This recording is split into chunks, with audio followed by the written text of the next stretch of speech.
আমি আজকে ভর্তা বানাবো, নতুন আলুর ভর্তা। কিভাবে ভর্তা করব আপনাদের জন্য পুরো ভিডিওতে দেখবেন কিভাবে ভর্তা করি, সবাই দেখতে থাকেন।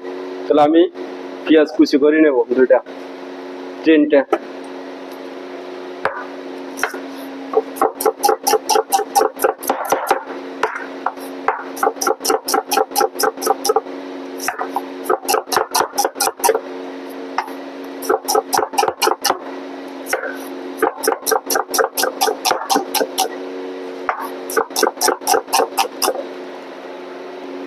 তিনের যে সেটটা কাঁচামরিচ রয়েছে এটা কুচি করব।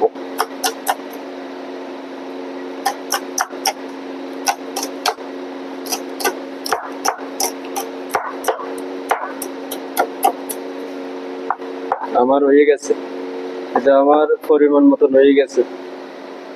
এটা এখন আমি জামে নিয়ে নিব। পেঁয়াজ কুচি, মরিচ কুচি,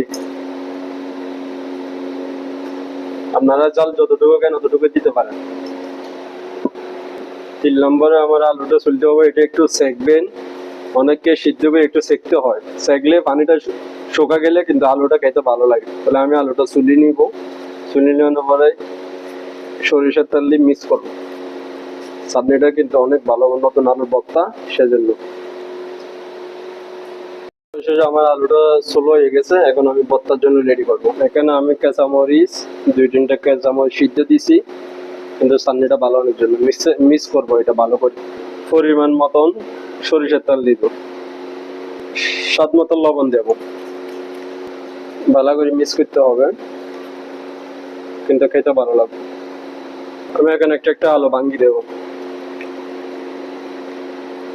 এখন আমি ধনিয়া পাতা দিয়ে দেবো, ভালো করে ধনিয়া পাতা বেশ করে ধনিয়া পাতা দেবো, কেন নতুন আলু, কিন্তু খেতে খুব ভালো লাগবে।